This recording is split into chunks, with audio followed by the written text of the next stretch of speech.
1 नवंबर साल 2025 को SBI credit card users के लिए बुरी खबर आई है।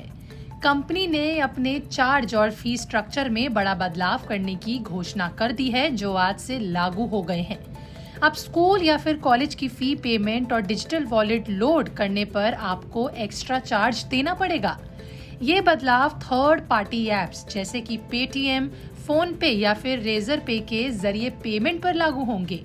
पहले ये फ्री हुआ करती थी, लेकिन अब 1% ट्रांजैक्शन फी आपको देनी पड़ेगी।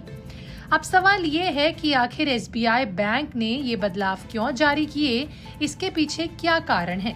तो देखिए, कंपनी ने इसे रेगुलेटरी और ऑपरेशनल कॉस्ट से जोड़ा है। इससे लाखों एसबीआई यूजर्स प्रभावित होंगे। अब चलिए सबसे पहले स्कूल या फिर एजुकेशन पेमेंट की बात करते हैं। अगर आप थर्ड पार्टी ऐप से फी भरते हैं, जैसे पेटीएम या फिर फोन पे से, तो आपको 1% चार्ज देना पड़ेगा। मिसाल के तौर पर समझे तो आपने 10,000 रुपए की फीस दी, तो उस पर 100 रुपए एक्स्ट्रा आपको देने होंगे। लेकिन अच्छी बात यह है कि अगर डायरेक्ट स्कूल या फिर कॉलेज की वेबसाइट या फिर पीओएस मशीन से आप पेमेंट करेंगे, तो आपको किसी भी तरीके का कोई चार्ज नहीं देना होगा। पहले यूजर बिना सोचे एप्स यूज करते थे, लेकिन अब प्लानिंग करनी पड़ेगी। अब एक्सपर्ट्स के मुताबिक इस पर बात करें तो उन्होंने कहा कि डायरेक्ट पेमेंट चुने ताकि आपके पैसे बचें। खासकर पेरेंट्स के लिए ये मुश्किल हो सकता है, क्योंकि फी अमाउंट बड़ा होता है। अब डिजिटल वॉलेट लेंडिंग की बात कर लेते हैं। तो देखिए, पेटीएम वॉलेट, अमेजॉन पे, मोबीक्विक या फिर किसी और वॉलेट में 1,000 रुपए से ज्यादा लोड करेंगे तो आपको 1% एक्स्ट्रा चार्ज देने होंगे। 1,000 रुपए तक फ्री, लेकिन उसके ऊपर आपको 1% का चार्ज लगेगा। जैसे मान लीजिए 2,000 रुपए लोड करने पर आपको 20 रुपए चार्ज देना होगा, यानी वॉलेट में सिर्फ 1,980 रुपए आएंगे। ये कैशबैक या फिर रिवॉर्ड से अलग होता है। पहले लोडिंग फ्री थी, लेकिन अब ये कॉस्ट वाली हो गई है। देखिए, क्योंकि वॉलेट पर ट्रांजैक्शन वॉल्यूम हाई है, यूजर्स को ये सलाह है कि छोटे अमाउंट में लोड करें या फिर डेबिट कार्ड यूज करें जहां ये चार्ज ना लागू होते हों। ये सिर्फ 2 कैटेगरी नहीं है, ये और भी बदलाव हुए हैं।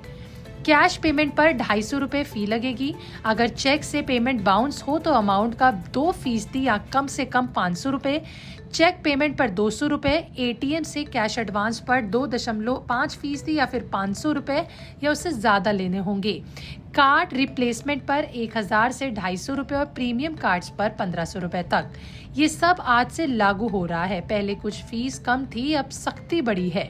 आपको बता दें कि कंपनी का ये भी कहना है कि ये पारदर्शिता के लिए है, जिससे ट्रांसपेरेंसी लोगों में बनी रहे कि उनका पैसा कहाँ जा रहा है और किस चीज के पैसे कटे जा रहे हैं। तो क्या करे यूजर ऐसी सिचुएशन में, आइए इसको जान लेते हैं। सबसे पहले आपको एसबीआई कार्ड ऐप चेक करना होगा, अपनी लेटेस्ट फीस देखनी होगी। एजुकेशन पेमेंट डायरेक्ट इंस्टीट्यूशनल से करनी होगी तो आपका एक्स्ट्रा चार्ज बचेगा। वॉलेट लोड की बात करें तो 1,000 रुपए तक ही रखें, उससे ज्यादा ना रखें। ऑल्टरनेटिव डेबिट कार्ड या फिर यूपीआई यूज करें जहां चार्ज कम होता है। अगर क्रेडिट कार्ड पर रिवॉर्ड ज्यादा मिल रहे हैं तो कैलकुलेट करके देखिए कि फी के बाद प्रॉफिट में है या नहीं है। कंपनी ने ईमेल भेजे हैं, उनको जरूर पढ़ें और उसमें जानें कि आपके क्या क्या ट्रांजैक्शन पर कितना आपको एक्स्ट्रा देना पड़ेगा।